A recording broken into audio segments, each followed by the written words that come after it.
I'm sorry. She frightened me. Big Book of Alcoholics Anonymous. Troubling. 12 and 12 in the back. Dr. Bob and the good old timers. AA comes of age, right? Conference approved literature. All of the pamphlets, by the way, which are conference approved. And for those of you that are naysayers, so is the Grapevine. Even though it allows stories about outside issues, it is conference approved because the editor is a trusted servant who is given pre-approval for a year to edit and allow things to be in the Grapevine already pre-approved by the General Service Conference, right? Even though it's a separate corporation. But I'm all about conference-approved literature because my sponsor, who, if you remember last week, me telling you was a bit of a dick, always told me if you can't find the site, you can't cite it, and you don't have a source in conference-approved literature, it's your opinion, and I don't want to hear it. That's the bottom line. So I'm going to say a lot of things that sound like my opinion, but they're not because they're citable. So let's talk about step 2, and I'm going to stop leaning into this thing because it makes me feel weird. All right. So step 2. Anybody know what it says? Hit me. That is exactly what it says. All right, thanks for letting me share. Okay, step 2. So, step 2 says, came to believe that a power greater than ourselves could restore us to sanity, right? And many people take this little piece of text and see it as the entree to divinity, right? The introduction to some sort of spiritual growth. Right? We talked, it's so funny because last week, if you were here, I started off not talking about step 1, but talking about step 12, right? Because what we understand is that having had a spiritual experience or spiritual awakening as the result of these steps, the single result, right? Then I can practice these principles and carry the message to other people. I can't practice the principles if I don't know, especially since I spend my life practicing the antithesis of those principles, otherwise known as my defects. You understand? I practice working on those defects because I can't be the man I want to be because that man inherently doesn't exist. All I can do is practice not being the man I was. And in doing that, I allow myself to evolve into that man that I want to be with the help of my higher power, who I choose to call Gus. Just the guy upstairs, just so you know. All right, so the problem with step 2 is that it has this kind of overtone of religiosity, you know? It has that taste. It's almost, you know? And listen, if those of you that were here last week know a little bit about backstory, right? I grew up in an Orthodox Jewish household. I'm Irish. I was adopted by 2 Holocaust survivors, so I was basically destined to become an alcoholic. I didn't really have a choice. It's like winning the trifecta. And so I did, because according to the community model of alcoholism, I had the genetic predisposition, because who gives up a perfectly good child in 1960 in San Francisco? Freaking hippies! Dirty, junky, drinky communists! All right, it's not a resentment. I keep telling my sponsor that it's a spiritual conviction. That's what I tell him. And I have good reasoning for that too. I'll tell you about it later. I'll tell you about it now. Hippies claim plur, which is peace, love, unity, and respect. But they don't act it. They sell acid to each other. They don't shave their pits. And they tend to pass out with their hair in cow shit at festivals. I don't know what it is. It's just one of those things. But they claim that. But everyone in this room lives that. Peace, love, unity, and respect is the key to engage in all 42 spiritual principles of all 3 sides of the triangle. That's the basics. If we live that, we stay sober and we blossom together, right? We have peace, love, unity, and respect. The only rule in AA is on page 83, right? Anybody know it? Love and tolerance is our code. Only rule in the big book. So, to get to this idea of step 2, I am here to say that step 2 according to the writings of both Bob and Bill, as well as other people in this program, is specifically in Dr. Bob and the Good Old Timers, when they talk about the steps, step 2 was originally not intended to be have a religious connotation. Right? And we'll talk about the history a little bit about it, but first let me talk about how Bill changed his mind after a certain amount of time when he penned the 12 and 12. Because when we open the 12 and 12 and we look at step 2, we find that he has changed his mind. He didn't really change his mind. He went with what he originally wanted to go with in his new description. To understand this, we have to understand the history, okay? So there are 164 pages in the big book. You guys understand that? It took 3 years from pen to paper to be released.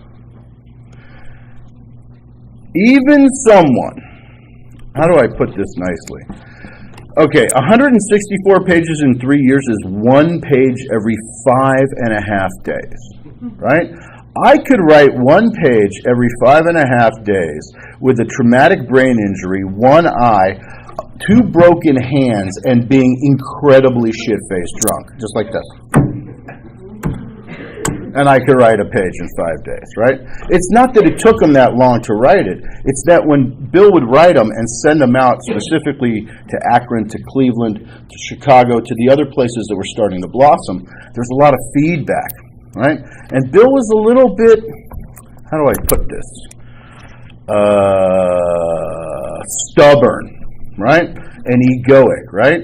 And he wanted it to come out his way, but there was a lot of pointing and finger pointing and a lot of use of the word you. And so there was a lot of debate.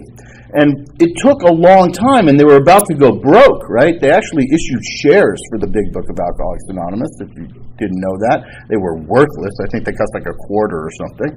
But they did issue them to try and raise funds.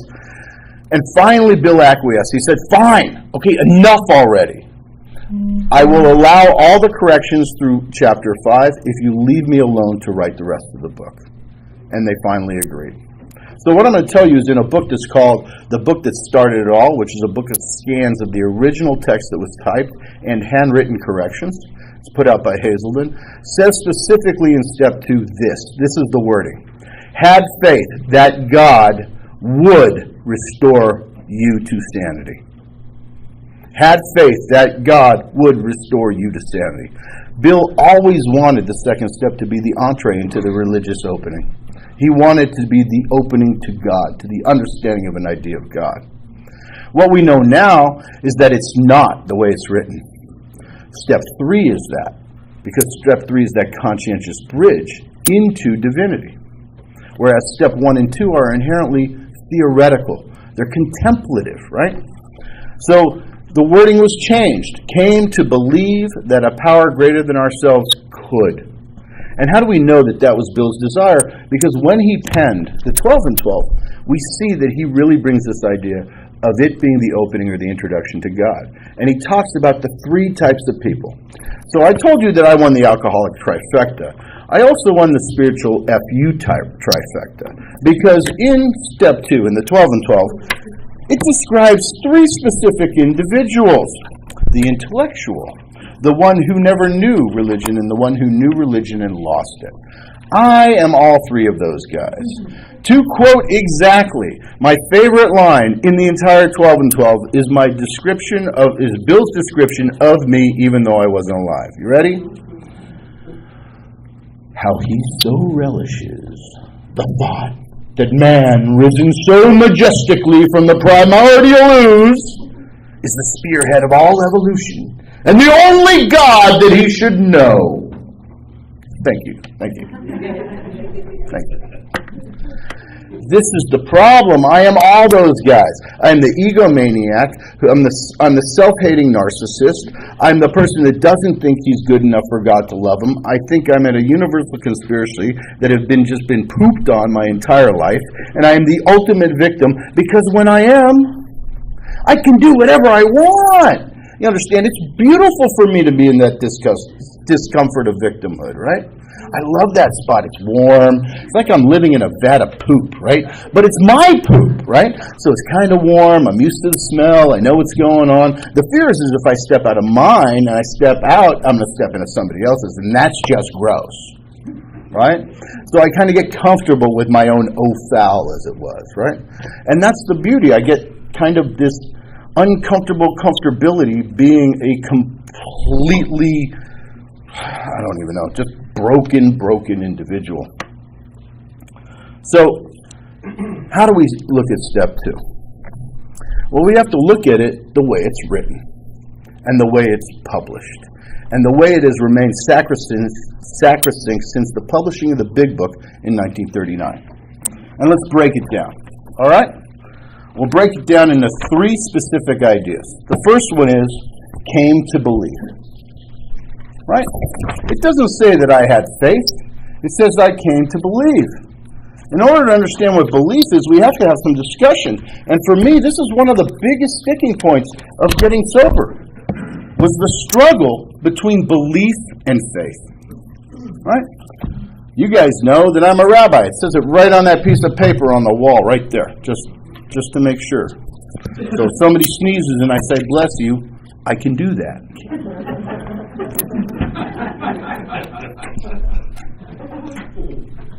So I may have a little background with some information about, I don't know, things of a religious nature. And I can tell you unequivocally and absolutely, as I stand here before you in this exact moment, I do not believe in God. I don't. And the reason is belief for me, I always struggled with it. I always struggled, and I always thought it was hypocrisy. And I remember going to synagogue when I was a kid, and my dad would, I'd wear the yarmulke, and I'd take it off and put it in my pocket because I didn't want my friends in the neighborhood to see me and call me pancake head. And he wouldn't mack me in the back of the head and put that on. And then he'd go there, and the president of the synagogue would drive up in his giant Jew canoe Cadillac, and everybody would kiss his butt. And I'm like, dude, you won't let me carry the yarmulke. He's driving to the synagogue. He's got, don't mind your business, right? I just saw the replete with hypocrisy. And I couldn't understand how someone could believe in that. Well, the truth is you can't. Because belief is based and predicated on facts and data, right? On things that are quantifiable, on things that are real, and things that can be absolutely seen. Whereas faith is not. It's based on suppositions and leanings and ideas and hopes, even sometimes fantasies. And I'm not here to say that one is better than the other or the other one's worse than the first. I'm just here to say they're different, which is why that wording was changed in that step prior to the publication of the galley copy. Oh, speaking of galley copies, you know how we end with the ABCs? There was a sentence they took out in the last copy. Right before it went out, it says, if we have not convinced you of these 3 vital points, please reread this book up until the point or throw it away. Right? Yeah, hardcore, right? People in Akron, they don't play. So, the book was written to say believe. Belief means that I inquire, and came to believe is a process. I am in the process of acquiring facts and true data that I can utilize to prove to me beyond a shadow of a doubt something. Right? What can that something be? Well, it is that a higher power, but it doesn't say higher power. It doesn't say God. It says power greater than myself. What is a power greater than myself? What? Hit me. You? You are, because you're awesome. And I'm pathetic.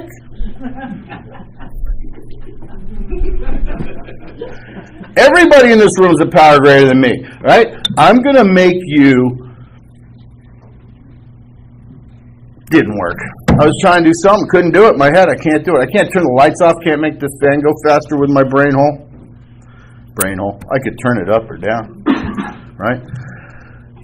Everything outside of me is inherently greater than me, and this was the hardest thing for me to get my head around, because when I read this step, My resentments towards religion and divinity and God and my upbringing shut me off. Right? They shut me off.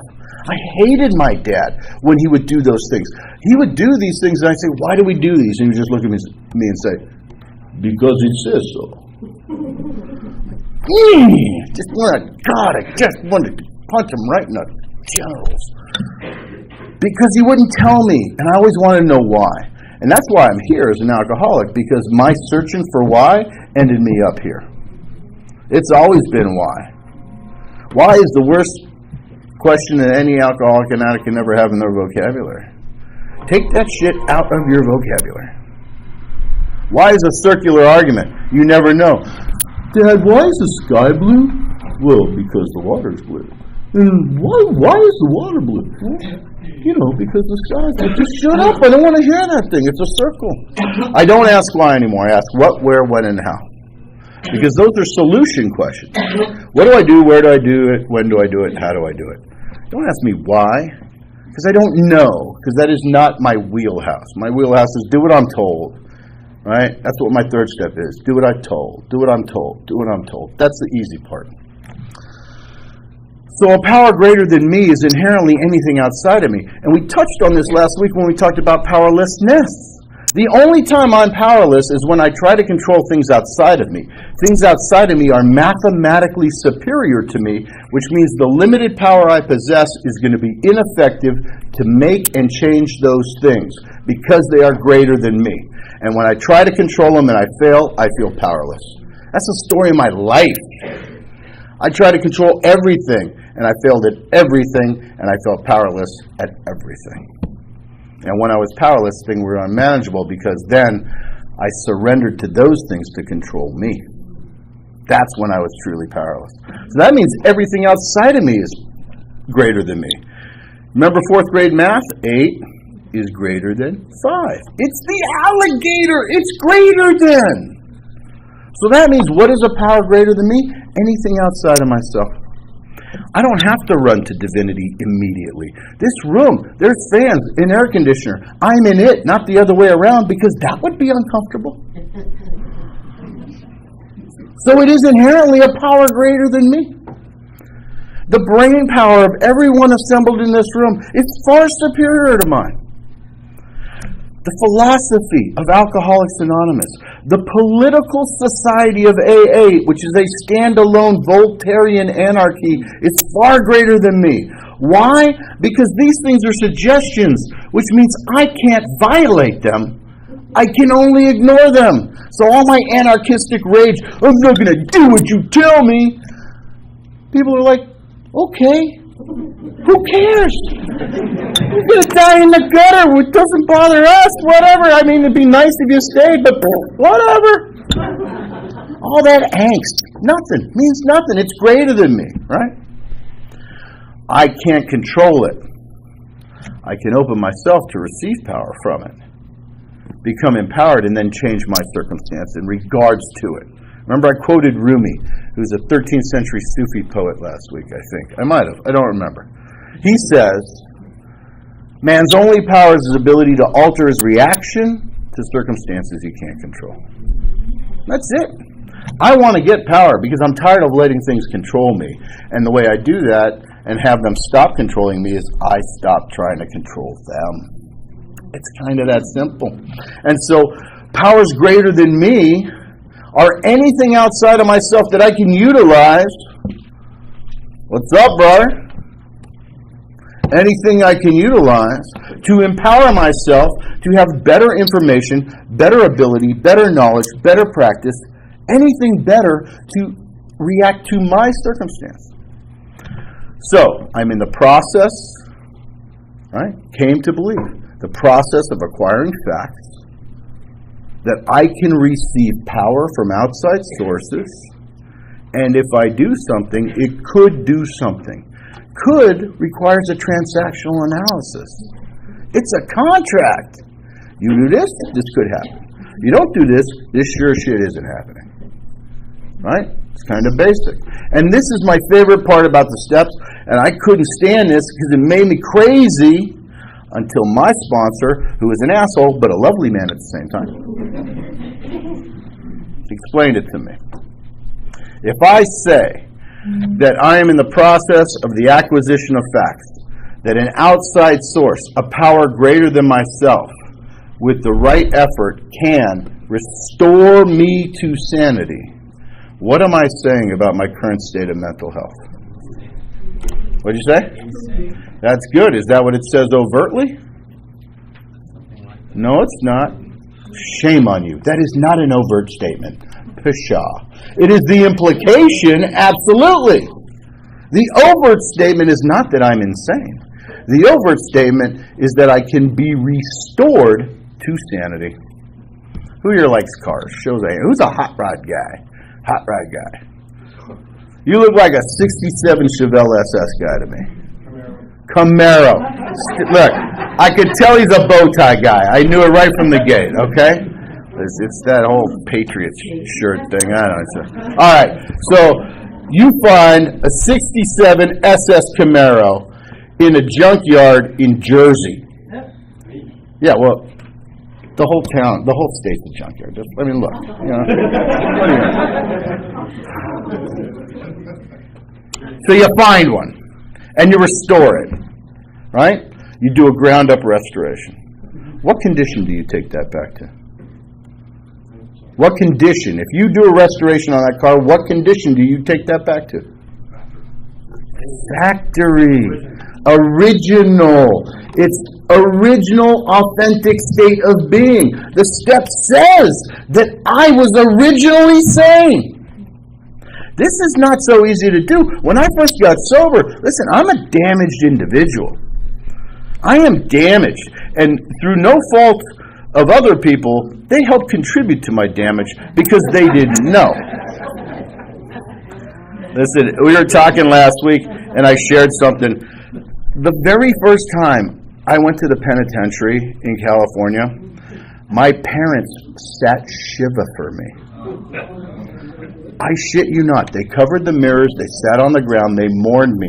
I get out 4.5 years later. Everybody thought I was dead. They're like, "You were dead." I'm like, "No, I was in San Quentin. I don't know what you're talking about." Like, "But your parents sat Shiva. We brought noodle kugel." I'm like, "I don't care. I was in San Quentin. What do you want from me? I don't know." Like, you know, so I may have priors and some baggage, let's just say. I may have accumulated a little bit over the years. So, and trust me, I ran for years, and I was not genuinely a nice or stellar beacon of spiritual enlightenment. Oh, shit, I'll tell you a story. Why not? Okay, so I got sober twice in my life, right? And the first time, I mentioned this last week, I got sober on the fellowship, right, in L.A., in Venice Beach specifically, because it was like, awesome, bro, right? So I totally got stoked, and I got sober. I went to a ton of meetings. I went surfing. I hung out with my guys. It was like class of. Didn't do a step, not one, because I had an awesome sponsor, me. Let me do whatever I wanted. And oddly enough, I relapsed after like 3.5 years. So when I was in this relapse in my 30s, you know, like a good upstanding member of society, I was in a bar called the Circle Bar at 10 o'clock in the morning in Venice Beach. Because, you know, that's where upstanding people are at 10 o'clock in the morning on a Tuesday. And I was probably on my second, fifth of tequila. And there was no, and by the way, the reason it's called the Circle Bar is because it's circle. You say. So when you sit at anywhere in the bar, you can actually yell at people in other seats because you're all facing each other. So it was me and this other, like, also enlightened individual at 10 o'clock in the morning, both of us hammered. And we were having a discussion, okay? And this was what the topic was. He was under the impression that Siddhartha was not the Prince of India before he became the Buddha. And I knew for a fact that was just incorrect, right? Like, of course, Siddhartha was the Prince of India prior to being the Buddha. And I was so sure of it that I was going to show him how true it was by jumping off the stool and headbutting him. Because that's totally the way to get a spiritual point across. And so I did. I jumped off the bar stool, but you know that little ledge thing? I inverted my ankle, landed on it, broke my fib, tib, and ankle. And so like any good 34-year-old at 10 o'clock in the morning on a Tuesday, I laced my Chuck Taylor up really tight and picked up my longboard, accepted mode of transportation for adults, and walked home with a 4-block detour to Davy Jones Liquor Locker on the Venice-Santa Monica Beach border. Why did I even mention that story? Oh, because it was really hard for me to accept the fact that I may have actually ever in my entire life been sane. Right? It's true. I mean, I remember going to play at my buddy Nate's house, right? And then I would leave because my anal retentive Berlin father, we had to eat at 5:30. We eat at 5:30. Like, we would go on trips on Sunday. Stand up for inspection. Did you pee? Did you pee? Did you pee? We'd like to do inspection before we left. So I would leave early. And the second I walked out, I remember this vividly as a kid. The second I walked out, I remember thinking, you know what? Now they took out the Evel Knievel thing, and now they're playing with the cool toys. They were just waiting for me to leave. And they sure as shit didn't give me a key to the Honeycomb Hideout. And the only reason they're playing with me is because my mom called his mom and made them play, and they really don't like me in the first place. I mean, who thinks that? I think that. I've always thought that. How is that sane? Well, it's sane because sane is a super broad highway, whereas insane is only a couple lanes. That's why when you go to college, you don't study normal psychology in Psych 101. You study abnormal psychology. Because you can't study normal psychology. What you can study is the shithouse crazy part, and then everything that's not that is kind of normal. And when that was explained to me, I said, okay, I qualify. I'm in. So the overt statement is that I was organically sober, that I was organically sane, and that my corruption and my thought process had warped myself into a state that was barely recognizable as human. Right? We have warped our minds. Right? The book says we warped our minds into a state that's barely recognizable as human. Right? One of my favorite diagnostic criteria in the entire big book is the perfect description of me. I have the uncanny ability to get tight at precisely the wrong moment. Like, that's it. That's my life story. I can tell you, every time things went horribly wrong, I was shit-faced. I'm not going to say that every time I got shit-faced, things went horribly wrong.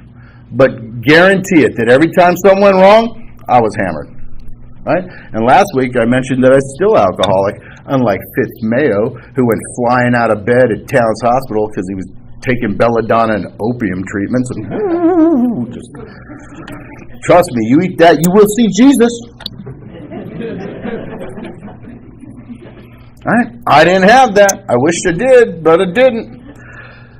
And so I was not inherently insane, but I wasn't totally sane, right? I was in that kind of gray area. And it was amazing for me to realize that I could be within the bounds of sanity, right? What's called common perceived or normative reality, right?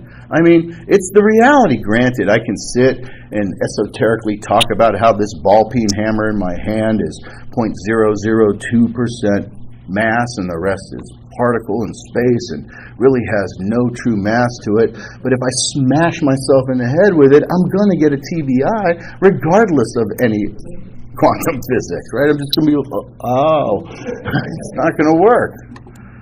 So I came to realize something in this step because it was explained to me. That I am in the process of acquiring facts. That I can receive power from an outside source that can give me the motivation to do the work to bring myself back to my organic state of not nutty. Because I may not have been perfect and pristine in the sanity department, But what I took that and corrupted it, I could return back. I could be restored. And that thing changed the entire way I looked at this step, right? The hope that came out of that idea, right? That I don't have to be perfect. I don't have to be lily white. I'm not driven. My perfectionism is just an excuse to have resentments and compare everybody to everybody else. And my sponsor yelled at me for years, telling me every time I make a comparison, it's a lie. And for our legal mind in the second row, it's because it assumes facts, not in evidence. When I'm making comparison, I think I know what's in your head. Shit, I barely know what's in my head. How am I going to know what I think you're thinking? That's the way I live my life. I dictated my behavior based on what I thought you thought about me. Seriously? That's like x times y equals 4,003. Solve for x and y. Can't do it. They're all variables. I can't do it. The beauty of the step is I don't have to believe in a God. I don't have to have divine faith. I don't have to be constricted by any type of theology or construct of religious ritual. All I have to know is that I can become empowered from an outside source to do the work to go back to sanity. That's it. And that's exactly what it says, because it is not a religious approach. It is practical and pragmatic, because I do not believe in God, because that's impossible. I will say this. I have a lot of faith in God. And what I do is I try to dictate and change my actions to run concurrent with that faith. I act according to the premises of my faith. And when I do that, things tend to get better. And those results, I believe in, because those are quantifiable. You understand? So, the second step has shown me that given the right amount of work, I can get to the point where I can believe in the results of my faith. Because that's real. And that's what I know. Right? That I believe in the results of my faith. That I know if I am open to get empowerment from outside sources, I can do the work to become as close to my organic state of neutrality and safety. And we hear it in the 10-step promises on page 84. I have been safe, I've been placed in a position of neutrality, safe and protected. Right? We haven't sworn off. We have ceased fighting anyone or anything, even alcohol, for by this time sanity will have returned. Right? Remember, Fitz said the thought of drink had never returned, and I called bullshit on that because I see that Corona commercial. I'm like, those were the days. Fond memories of shit that never happened. But on page 84, the 10-step promises I can get behind. Right? Not the thought of drink will never return, but we will seldom be interested in liquor. I think about drinking all the time. Shit, I'm talking about it right now. I just said Corona. My head didn't explode. But understand this, I have no interest in going out and buying, 47 cases of Corona. That's about what I would need to get drunk. Well, not now, but let's not go there. But I have no interest, right? I think about it all the time. I talk about it all the time. I'm sober. I work with addicted populations. I'm in this all the time. But I have no interest. I have no interest because I have facts that I have acquired that prove to me that I can become empowered to do the work, to become more and more sane on a daily basis. And why would I throw that away when I remember how horrible it was to be insane? That's it. I love this step. This is the step. See, sometimes you see those things written where it says like, step 1 is surrender, step 2 is hope. For me, step 1 is hope, step 2 is hope, step 3 is hope, step 4 is hope, step 5 is hope. They're all hope. They're hope, hope, hope, hope, hope, hope, hope. They're all about hope. Hope springs eternal. I don't know who said it, but he was right.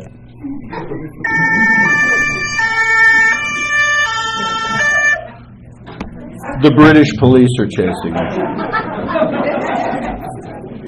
I think I have a warrant in Lancashire or someplace. I'm not even sure. I will say this. I did get 86th out of County Clare in Ireland. I'm serious. Out of the entire county. You've been at 86th out of a bar. I got an 86th out of an entire county in Ireland. Beat that. So, I'm going to spend 2 more minutes talking about something in step 2. What I do with the guys I work with is at this stage, after we have this discussion, after we do this critical reading, I tell them to write a want ad for God, a Craigslist ad. You gotta say Craigslist now, because they don't know from want ad. You know? And I'm like, yeah, not Tinder, not Backpage, Craigslist. So they come back, and I say that I want you to give that list of things that you want in God, not that you want from God, because you're self-absorbed. And you're like, I want 2 hookers in a Ferrari. No. What do you want in God? And almost invariably, it's things like loving, forgiving, kind, humorous, right? And it's almost always 7, and then they start getting redundant because they're